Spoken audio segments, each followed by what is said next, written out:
You asked about the war, and I see it in your eyes, that question everyone has but is almost afraid to ask. Was it the Russians? Was it the charge, the human wave? I'll tell you the truth, a truth that might surprise you.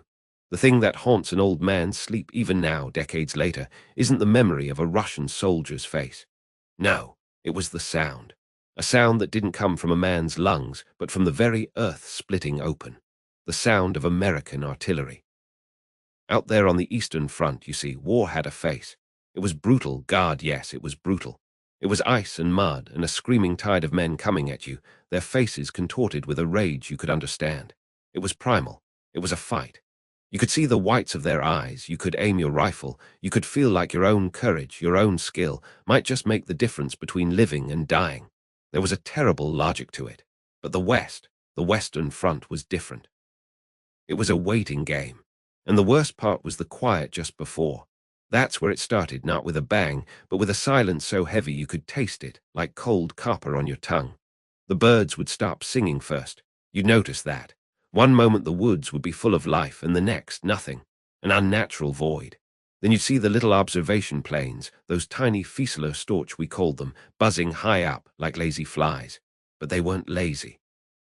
They were taking pictures, mapping our positions down to the last machine gun nest. We'd shoot at them, of course, popping off with our rifles, but it was useless. They were just darts in the sky, and their presence meant only one thing. The Americans were choosing the coordinates for our grave. That sinking feeling in your stomach, that dread, it was a slower, more profound kind of fear. It wasn't the sharp, electric jolt of seeing a bayonet charge. This was a cold sludge seeping into your bones.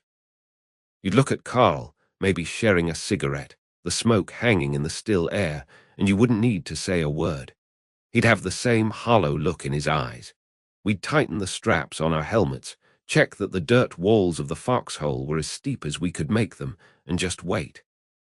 You try to pretend it's a normal day. You talk about home, about girls, about the beer you're going to drink when this is all over, but the conversation feels thin, like paper, and underneath it is that deafening silence, that knowing. You're not waiting for an enemy you can fight. You're waiting for mathematics. You're waiting for the sky to fall. Then it would start. Not with the full fury, oh no. They were cunning. The first shell would land maybe 500 meters away. A single, lone crump that made you flinch, made your heart hammer against your ribs. And then nothing. Silence again. That was the cruelest trick. You're straining your ears, your whole body tense, and you start counting the seconds. You know what's coming. You know that first shell was just the conductor tapping his baton on the stand, calling the devil's orchestra to attention. And then it begins. It's not a volley, not like ours or the British. It's a wave. It's a solid wall of sound that hits you in the chest before the shrapnel even arrives. The Americans, you see, they didn't believe in precision, not for this. They believed in saturation.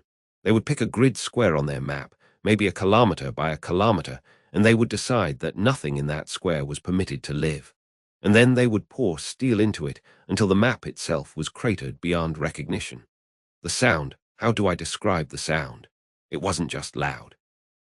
It was a physical force, a continuous earth-shattering roar that stripped you of thought, of hope, of everything that made you a man. It was the screech of the shells overhead, a terrifying tear in the fabric of the sky, followed by the whump of the impact that punched the air from your lungs. The ground didn't just shake, it convulsed. It bucked and rolled like a living thing trying to throw you off. You de-huddle in your hole, curled into the tightest ball you could, your hands clamped over your ears, but it was useless. The noise was inside you, vibrating in your teeth, rattling your skull. The concussions hit you like a series of punches from a giant. You'd open your mouth to scream, but you couldn't even hear your own voice.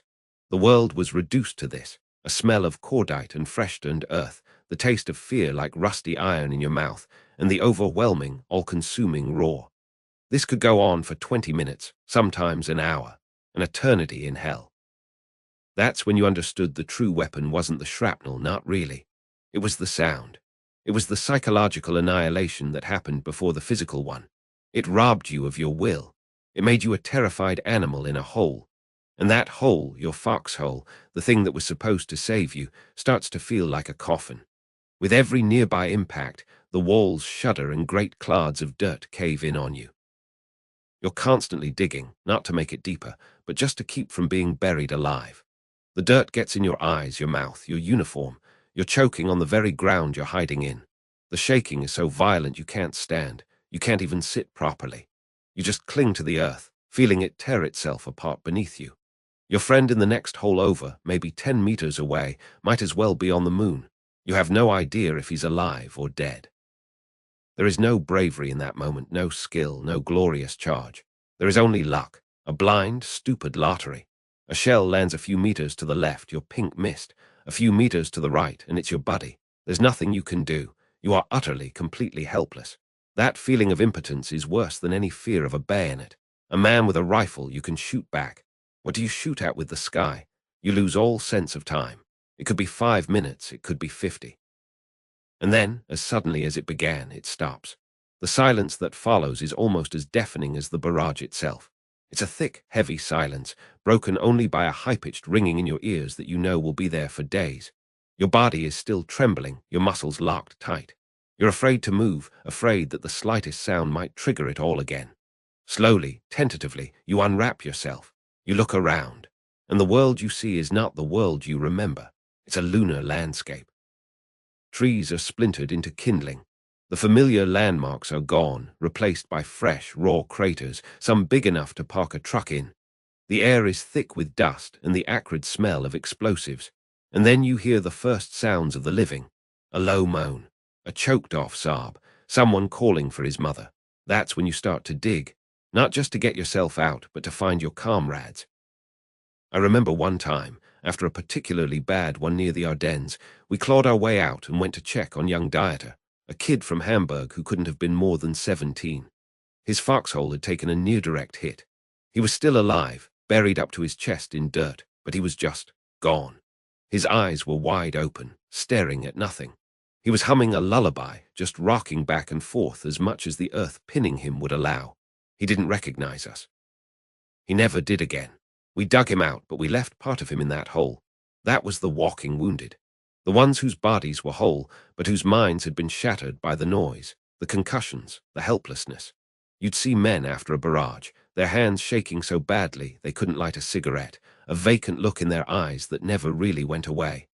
That was the real casualty toll of the American artillery.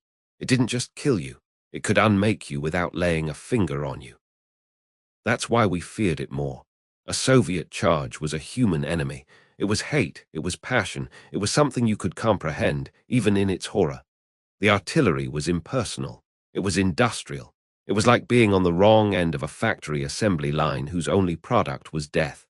There was no hatred in it, and in a strange way that made it worse. It was just business. It was a phone call from an observer, a calculation on a map, a lever pulled miles away by a man who never saw your face, never heard you scream. He just went home for supper afterwards. We used to have a dark joke, a bit of soldier humor to keep from going mad. We'd say, at least with the Russians you can surrender.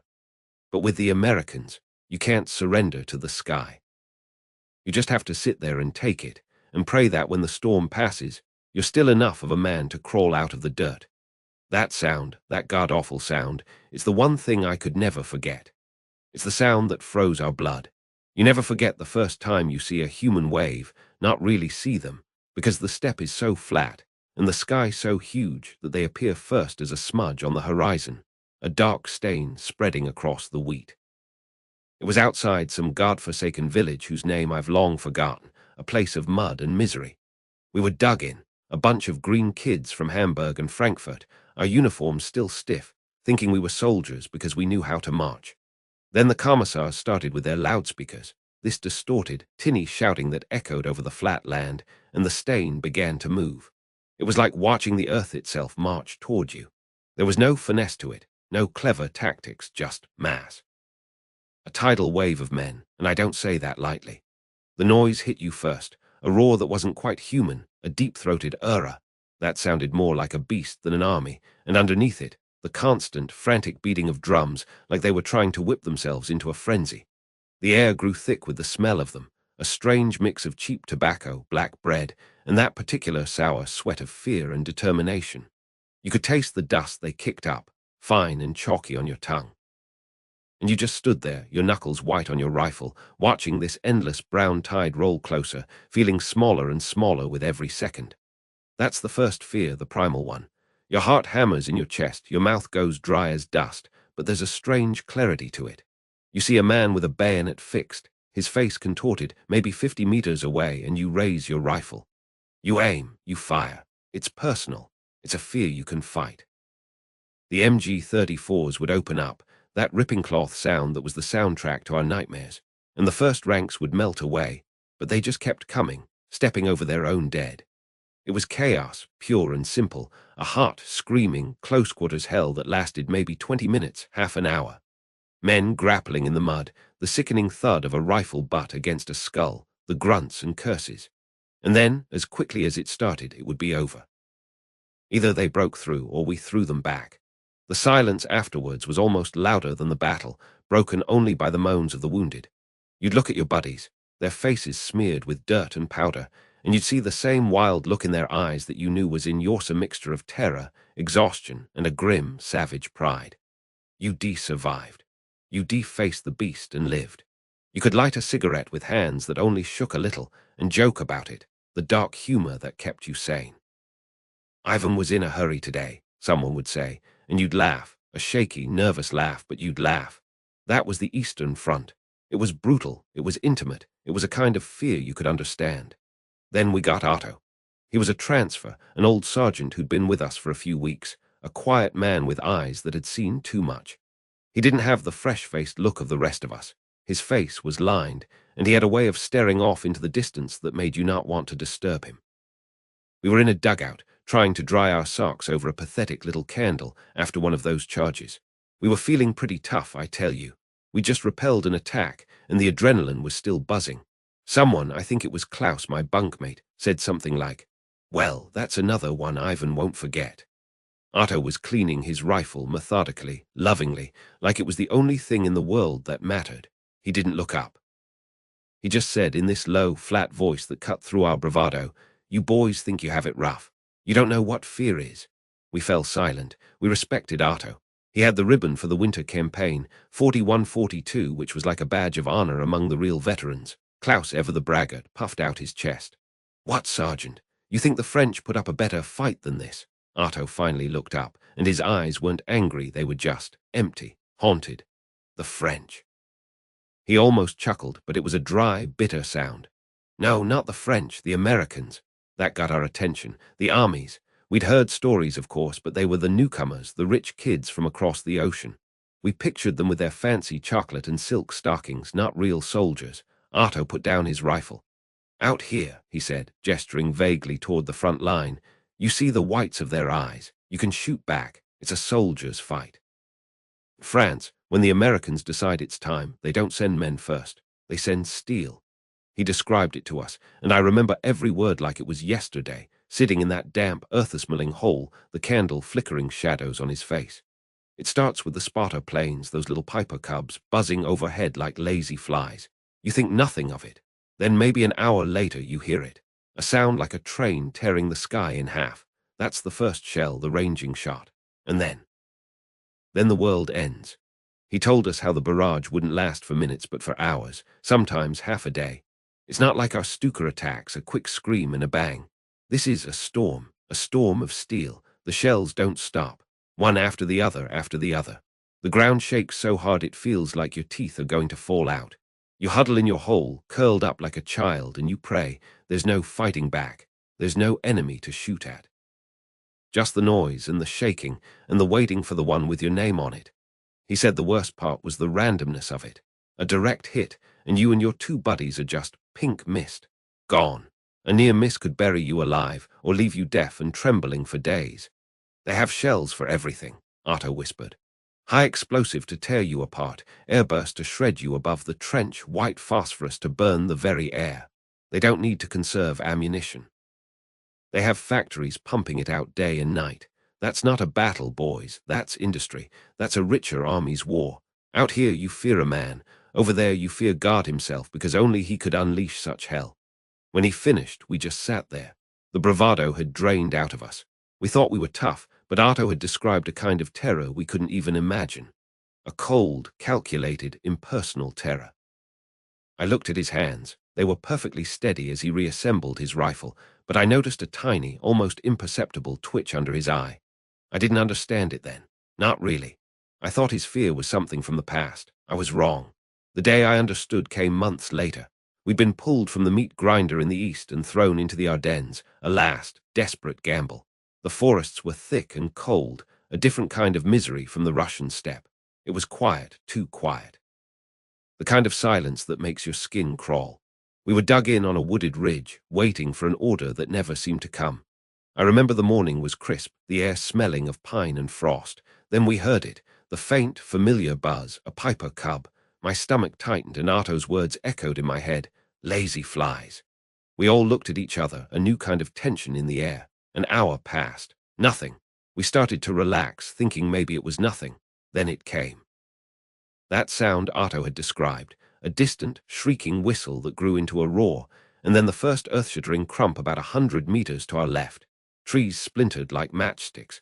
In the holes, everybody down, our lieutenant screamed, his voice cracking with a panic I'd never heard from him during a Soviet charge.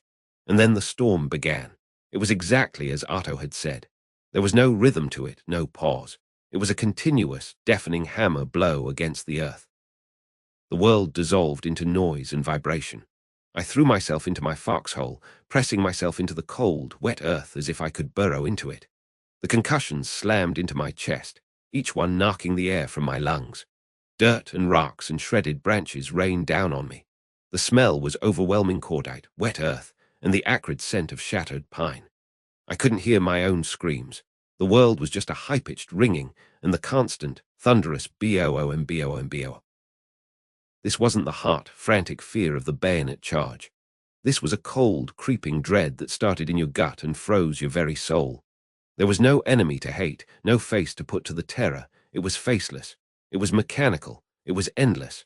You were utterly powerless. All you could do was hide and pray and feel your mind starting to unravel. I remembered Arto's words. You don't fight back, you just hope. That shaking, crumbling hole, with the world exploding around me, his haunted eyes finally made perfect, terrible sense. This was the fear that broke men in a different way. It didn't make you brave or savage. It made you a terrified animal waiting for the slaughter. It hollowed you out.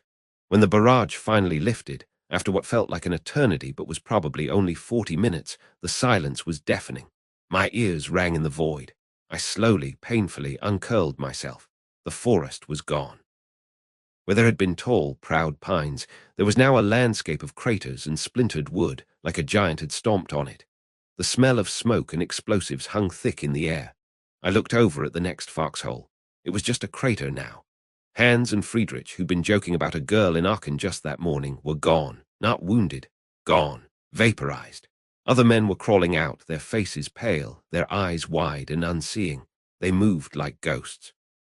One kid, couldn't have been more than 17, was just rocking back and forth, clutching his rifle and muttering over and over. Mutter, mutter. Nobody tried to stop him. We were all in shock. That's when I knew the difference. The charge was a fever. It burned hot and fast, and if you survived, you felt cleansed in a strange way. You defaced death and won. But the artillery was a cancer. It ate away at you slowly from the inside.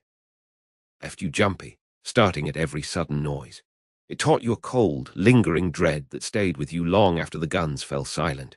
You'd watch the sky, not for planes, but for the absence of spotter planes. You'd flinch at the sound of a truck backfiring years after the war. That day in the Ardennes, I learned why Arto, a man who'd faced down Soviet charges that would have made the rest of us piss our pants, feared the distant sound of American guns more than anything the Red Army could throw at us. One was the fear of a soldier. The other was the fear of a man who knows he's nothing but a target, a cog in a machine he can't possibly fight. And I too came to fear the rich man's war, the industrial war, more than the poor man's war. Because in the poor man's war, you at least had a chance to die like a soldier. In the rich man's war, you were just raw material to be processed by the machinery of death. You never forget the smells. That's what they don't tell you. It ain't the big things, the grand strategy you read about in the papers back home. It's the smells that stick with you 50 years later. The coppery tang of fresh blood, the the greasy stink of cordite hanging in the air after a barrage, the sweet, sickly odor of a wound turning bad, and the cold. My God, the cold in that Ardennes forest, a cold that got right into your bones and stayed there, made your hands shake so bad you'd fumble with a simple bandage. I was a medic, see, a kid from Ohio who'd bandaged up skinned knees and maybe a deep cut from a hay baler, and suddenly I was in the middle of hell with a red cross on my helmet that the Krauts seemed to aim for. They called us Dark, these tough guys from Brooklyn and Texas, and you try to live up to it, try to be calm when everything inside you was screaming to run.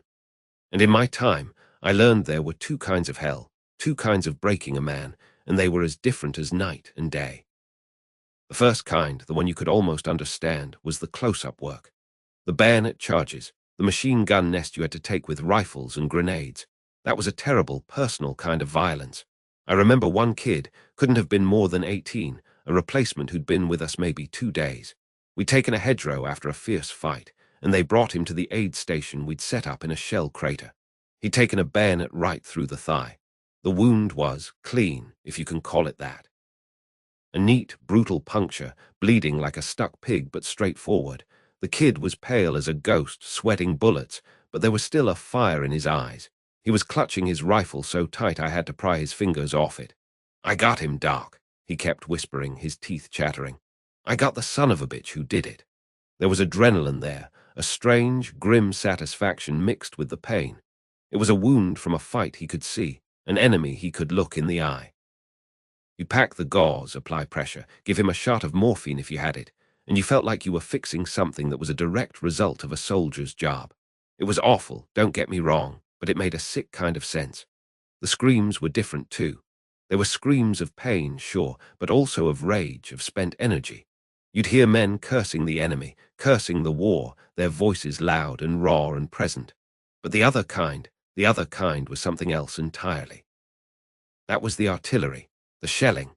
That was the fear that got into you deep, the fear that chewed on your soul when you were trying to sleep in a muddy hole in the ground. You'd hear it first, a sound that became the background music of your life, the distant, throaty thump of a gun miles away, then the incoming whistle that started as a whisper and grew into a shriek that tore the sky apart. You depress yourself into the dirt, praying to a God you weren't sure was listening, and wait for the world to end. And sometimes, for the guys a few hundred yards over, it did. When the barrage lifted, the silence was almost worse because you knew what was coming next. The calls for medic would start, but they sounded different. They weren't shouts, they were pleas, thin and desperate. That's when you'd see them. The men brought back from a position that had caught hell. They weren't just wounded, they were reshaped, torn apart. I saw things I still see. A man whose legs were just gone, shredded into hamburger below the knee, the white bone splinters sticking out of the pulpy mess. Another with no visible wound, just a trickle of blood from his ears, his eyes wide open, staring at nothing. Blast lung. The concussion from a near miss just turns your insides to jelly. He'd breathe in ragged, wet gasps, and there was nothing you could do, nothing but sit with him as he drowned in the open air. The wounds weren't clean. They were dirty, filled with mud, bits of uniform, pieces of the poor bastard who'd been standing next to them. The smell was different, tooth-pungent odor of high explosives mixed with the stench of opened bowels and the raw meat smell of what was left of a human body. These men didn't have a fire in their eyes. The fire had been put out. Their eyes were blank, empty, like windows to a house that had been abandoned. They'd tremble uncontrollably, a shaking that started deep inside and rattled their whole bodies. Their spirits were broken long before their bodies gave out. You try to tie a tourniquet on a stump, stuff gauze into a cavity that shouldn't be there, and you felt a profound, gut-wrenching helplessness. This wasn't an injury from a fight. This was an injury from fate, from bad luck, from an invisible enemy that killed you from 5 miles away. No amount of courage could stop a shell with your name on it. That's what got to you. That's what got to all of us. In the aid station, whether it was a barn with cow dung still on the floor or just a tent with the red cross looking like a target, the work was the same. Frantic, bloody, exhausting. Your hands would be slick with blood up to the elbows, your uniform stained with it. But the atmosphere depended on what kind of day it had been. After an infantry scrap, the place was loud. Men groaned, yelled, cursed. There was a tension, but it was a living tension. You'd hear guys talking, asking about their buddies, arguing about who shot who. There was still a thread of life running through it. But after an artillery barrage, the air was thick with a different kind of silence. It was the silence of shock. You'd hear quiet whimpers, like a child who's been punished too harshly. Low, moaning sounds that seemed to come from the earth itself. Both were haunting, but in their own ways. The screams after a charge were the sound of pain. The whimpers after a shelling were the sound of a soul being unmade. I saw the toughest sergeant in the company, a man who'd fought from Normandy, a guy who chewed nails for breakfast, reduced to a trembling child. He was brought in after a tree burster shell that explodes in the air, raining shrapnel down on you. He had a piece of steel in his shoulder, but that wasn't the real wound. He was shaking so hard he was vibrating on the stretcher. His eyes were wide with a terror I'd never seen in a grown man. He wasn't seeing me, he was seeing those shells coming down. He grabbed my hand, his grip surprisingly weak, and clung to it like I was his mother. "Make it stop, Doc," he begged, his voice a high, thin thread. "Please, make it stop. Tell them to stop the shells. Make the noise stop." He was begging for something that had already happened to stop, something that was now only playing out in the private cinema of his mind. That was the real injury, the one I couldn't fix with all the bandages in the world. You'd look around that aid station and see a dozen men, each alone in their own private hell, each one broken by something they couldn't see, couldn't fight back against. That's what it taught me in the end. It taught me about fear. We were all scared, sure. Scared of getting shot, scared of a bayonet, scared of dying. But that was a fear you could grapple with. You could shoot back. You could dive for cover. You could see the guy who was trying to kill you. But the fear of the artillery, that was a different beast. It was a corrosive fear. It ate away at you hour by hour, day by day. It was the fear of the invisible, the arbitrary, the random. It was the knowledge that at any moment, without warning, the sky could fall on you, and there wasn't a damn thing you could do about it. It made men old before their time. It put grey in the hair of boys who should have been worrying about prom dates. I saw guys who would rather fix bayonets and charge a machine gun nest than sit in a foxhole and wait for the shelling to start. Because in a charge, you had a chance. You had your buddies with you, your rifle in your hand, you were doing something. In a foxhole, you were just waiting. You were a passive recipient of fate. And that's the heaviest truth I carried home with me, heavier than any pack. My bandages could fix a bullet hole, I could stanch the bleeding from a bayonet wound, but I had nothing to offer a man whose mind had been shattered by the relentless, impersonal thunder of the guns. That was a wound that never healed, a silence that stayed with a man long after the guns fell silent. And in a strange way, in that shared helplessness, in that aid station reeking of blood and fear, there was a truce. Not a truce between armies, but a truce between men. A recognition that no matter what uniform you wore, no matter which side of the line you were on, the shelling treated us all the same. It broke us all the same. And in the eyes of those broken men, you saw a shared humanity, a fragile understanding that we were all just boys, far from home, caught in a storm of steel that none of us had made. You know, they ask you about the war, and they want to know about the charges, the bayonets, the big pushes. They've seen the newsreels, but they don't ask about the waiting. That was the real war, at least for us. The war was the baggage we carried in our minds, the weight of the quiet hours. It wasn't the minutes of pure terror that broke you. It was the hours, the days of waiting for that terror to come. It was knowing it was out there, somewhere, with your name on it, and you just had to sit there and wait for the mailman to deliver it. And our mailman was the American artillery. Between contacts, when the front went quiet, that's when the real work started. Not digging or patrolling, but the work inside your own head. You think you de-rest, but your mind never rested. It was like a dog on a chain, pacing back and forth, wearing a path in the dirt. We developed these rituals, little superstitions to make us feel like we had some kind of control over the uncontrollable. Me, I'd clean my carabiner. Not because it was dirty, hell, I'd cleaned it 3 times already that day. But there was a rhythm to it. The click of the bolt coming out, the smell of the solvent, the feel of the rag moving over the cold metal. It was something to do with my hands, something that had a beginning, a middle, and an end. A finished task. You couldn't finish the war, but you could finish cleaning your rifle. My buddy, Erich, he had this lucky charm, a little carved rabbit his younger sister had sent him.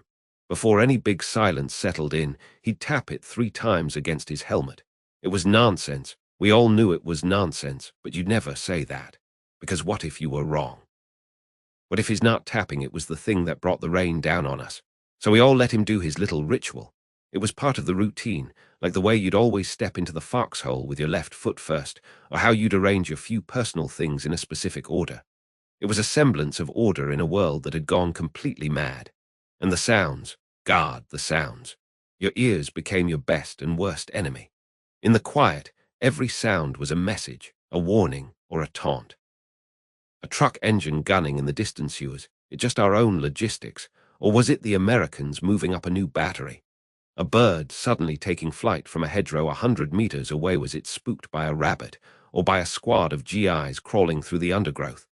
You'd see the veterans, the old hands who'd been in it since Russia. They'd be smoking a cigarette, telling some story about a girl in Paris, and then they'd just freeze, mid-sentence. Their head would cock slightly, their eyes would go distant, and the rest of us young guys would hold our breath, trying to hear what they heard. They could hear the difference in the silence. They could hear the absence of sound that meant something was about to happen. That hypervigilance, that constant, grinding analysis of every rustle and hum, it drained you more than a 20-mile march with a full pack. It was an exhaustion that went right down to your soul. You'd lie down at night, your body aching for sleep, but your mind was still out there, listening, twitching at the scuttle of a rat or the cough of the man in the next hole. Sleep wasn't rest. It was just a lighter shade of watchfulness. Then there were the letters home. I'd sit there with a piece of paper, a precious pencil, and I want to tell them what it was really like. I'd start, "Dear Muddy," and then my mind would go blank. How do you describe this feeling? How do you put into words the taste of fear, which is like sucking on a copper penny? How do you explain the way your stomach knots up when the horizon goes quiet? I'd look out over the French countryside, and it was beautiful in a way that would break your heart. Rolling green fields, little stone farmhouses, orchards heavy with apples. But I didn't see beauty. I saw a field and thought, that's a killing ground. No cover. I saw a farmhouse and thought, that's a perfect spot for a sniper. I saw an orchard and thought, good place for an ambush. This beautiful, peaceful land was just a giant chessboard of death, and I was a pawn waiting to be swept off the board. I couldn't write that to my mother. I couldn't tell her that her boy, the one she'd taught to bake bread and whistle with a blade of grass, was now a coiled spring of paranoia. So I'd lie. I'd write about the food. The rations are adequate. I'd write about the weather. The sun has been warm. I'd ask about our dog, Max, and tell her I hoped the apple tree in the backyard was bearing fruit. I'd sign it, your loving son, and the guilt would sit in my gut like a stone. I was sending this sanitized, hollow version of myself back to her, protecting her from the animal I was becoming out here. The real me, the scared kid in a muddy hole that stayed here. That was part of the baggage, too. That's why, when the word came down the linear whisper, passed from foxhole to foxhole that the Ivans were probing, that the Soviets might be pushing again, it was almost a relief. I know how that sounds. The Russians were brutal, relentless. A charge from them was a tidal wave of men and steel, a screaming, chaotic hell. But it was a hell we understood. It was a problem you could see. You could fix your bayonet. You could aim your rifle at a man running towards you. You could throw a grenade at a cluster of them. It was immediate. It was tangible. There was a strange, perverse comfort in that. The enemy was right there in front of you. You could look him in the eye, or at least in the general direction of his massed assault. The fear was different. It was a sharp, clear fear, like the fear of a wild animal charging you. It got the blood pumping, the adrenaline flowing. It was a fear you could fight back against. But the American artillery, that was a different kind of fear. It was abstract. It was impersonal. It was the fear of a guard you've offended, a guard who lives in the sky and decides, from a map miles away, that your little patch of dirt needs to be punished. You couldn't fight it. You couldn't shoot back at it. You could only dig deeper, press yourself into the cold, wet earth, and pray that the lottery of shrapnel passed you by. When the order came to prepare for a Soviet attack, there was almost a collective sigh. Not of relief, exactly, but of focus. The waiting was over. The ambiguity was gone. The tension that had been winding tighter and tighter for days would snap, and we'd be left with a simple, terrible task: survive the next hour. Men would check their weapons with a new purpose. The jokes would stop, but the looks we exchanged said everything. Here it comes. See you on the other side, brother. It was us against them, man to man. It was primal. I remember one time, it was in the fall of '44, we'd been stuck in a muddy trench system for a week, getting pounded on and off by the American guns. They had this thing they did, these time-on-target strikes. You wouldn't hear just one gun fire. Suddenly, the whole world would just explode. Every shell from every battery would land at the exact same time. It was like the sky was falling in one single, shattering crash. It was terrifyingly efficient. This one afternoon, the shelling had stopped, and that heavy, ringing silence descended. The air was thick with the smell of cordite and turned-up earth. We were all strung out, jumpy. I was sharing a cigarette with Hans, a guy from Hamburg who had a laugh that could make you forget where you were for half a second. He was telling me about this beer hall his father ran, describing the smoky air and the sound of oompa music, and I could almost taste the dark beer. And then he stopped. His face went slack. He held up a hand, and his eyes lost focus. I stopped breathing. I listened, but I heard nothing, just the ringing in my ears and the thumping of my own heart. Then faintly, like a fly buzzing on the other side of a room, I heard it too, a soft thump from far, far away. Then another from a different direction. Hans's eyes met mine, and they were wide with a pure, unadulterated terror I'd never seen in him before. He didn't say a word. He just dropped the cigarette, scrambled into our dugout, and curled into a ball in the corner. I was right behind him.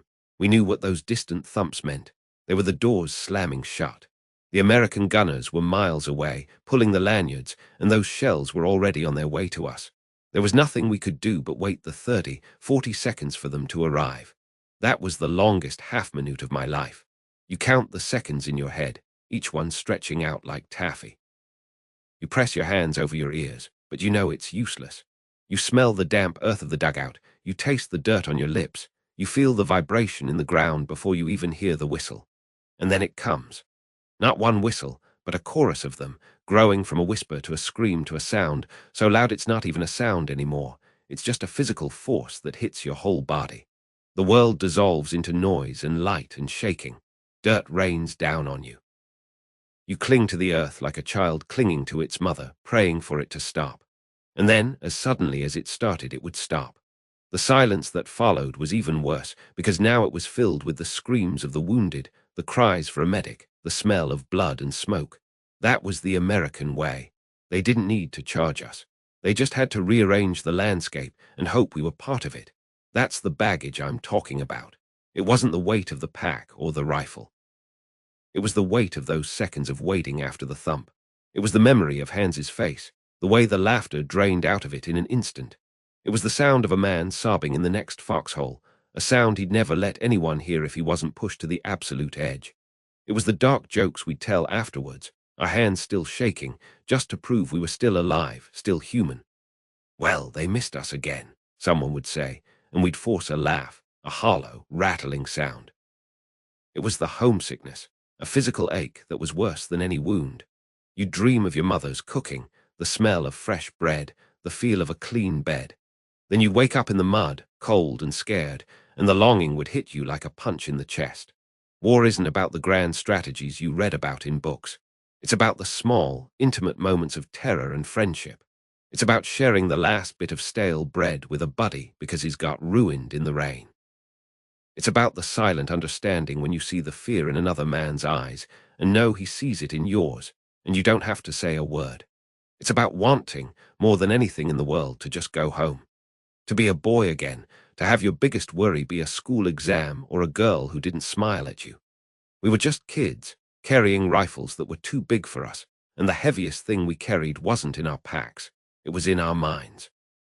It was the constant, grinding anticipation of the next shell, the next scream, the next piece of mail from a guard who didn't know our names, but had our coordinates. And if you ask me what I feared most, it wasn't the Soviet charge. That was a storm you could see coming. What I feared was the clear, quiet sky, because that's when you knew the Americans were calculating, and the waiting was the hardest part of all. I thought I knew what war was when they shipped me west. After 2 years in Russia, I was cocky, I'll admit it. I'd seen things that would make these boys in their clean uniforms puke. Close work, with the bayonet and the shovel, the kind of fighting where you see the whites of a man's eyes before you kill him. You could smell the enemy's breath, taste his blood in the air. That was war. A man's war. So when I got off the truck in France, fresh from the meat grinder of the East, I looked at these veterans with their tired eyes and their deep, elaborate holes in the ground, and I felt a kind of pity for them. They seemed soft, cautious in a way that felt almost cowardly to me. They'd look at me, this new replacement with my Eastern Front swagger, and they'd just shake their heads. There was no welcome, no backslapping, just this quiet, weary pity. One of them, an old corporal named Hans with a face like a wrinkled map, handed me a shovel and said, "You'll want to get started, son, and dig deep." I just laughed. Deep. Back with my old unit, a foxhole was something you scraped out of the frozen earth in 10 minutes, just enough to get your helmet below the line of fire. We called them Russian baths because you'd be sweating from the effort even in the cold. Overhead cover. That was for staff officers in the rear. We fought on our feet. I remember looking at the positions these men had built. They were like underground apartments, reinforced with timber, covered with layers of sandbags and log sand. I thought, are we planning on staying here for the winter? This isn't a front line, it's a construction site. I found a spot near a shattered tree stump and started hacking at the damp clay. I made a shallow scrape, just like I'd done 100 times before. Hans watched me for a minute, not saying a word. Then he spat. "You think this is Russia? That mud won't save you here. You need to get down, deep down, and for God's sake put a roof over your head." I shrugged him off. "I've faced Ivan's charges. A little artillery isn't going to scare me." He gave me a look then, a look I'll never forget. It wasn't anger. It was worse than that. It was a bottomless, weary resignation. "You'll learn," he said, and those 2 words were heavier than any pack I'd ever carried. "You'll learn." I finished my pathetic little hole and sat on the edge, lighting a cigarette. The air was different here. In Russia it was vast, empty, a cold that clawed at your lungs. Here it was thick, damp, smelling of wet earth and decay. It was quiet, a deceptive humming quiet that made the hairs on your neck stand up. You could hear birds singing. Birds. I hadn't heard birds in years. It felt wrong. My buddies from the old unit, men like Klaus and Eugen, we'd have mocked this place. We'd have called it a holiday front. That first night, I slept fitfully in my shallow scrape, feeling superior and utterly foolish. The lesson came the next morning. It wasn't the full orchestra of hell, just a single, violent note. I was boiling coffee in my mess tin, the familiar routine of comfort, when I heard it a sound like a piece of canvas being ripped in half, high above. It was a sound I knew, but distant, always distant on the Eastern Front. This one was different. It was coming straight for me. There was no time to think. I dropped the mess tin, the precious coffee soaking into the mud, and threw myself into my hole. The explosion was so close it wasn't so much a sound as a physical force. The ground jumped like a living animal, and a wall of dirt and shattered stone slammed into me. My ears rang with a high-pitched whine, and for a few seconds I was blind and deaf, choking on dust and my own panic. When the world swam back into focus, I was curled in a ball at the bottom of my scrape, and my entire body was trembling. A piece of shrapnel, still hot to the touch, smoked in the dirt a hand's breadth from my face. That's when I understood. In Russia, the danger was a man. You could shoot a man. You could outflank him, outfight him. There was a contest. This was different. This was an act of God, an anonymous, impersonal fist from the sky that didn't care about your courage or your training. It just wanted to erase you. I looked over at Hans's position. He was peering out from under his reinforced roof, utterly calm. He didn't even look scared. He just gave me a slow, grim nod. Without a word, I picked up my shovel, and I started to dig.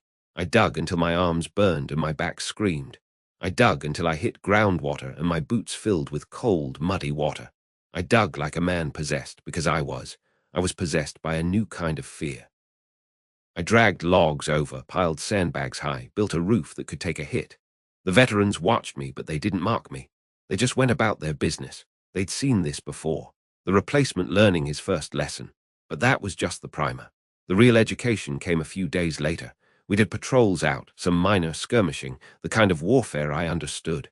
I was starting to feel a little better, a little more settled in my deep, safe hole. Then the world ended. It started with a sound I'd never heard before, a low moaning that built into a shrieking, a screaming that came from everywhere at once. It was the armies, and they were throwing everything they had at us. This wasn't the sporadic shelling of the Russians, a few rounds at a time to keep our heads down. This was a storm of steel.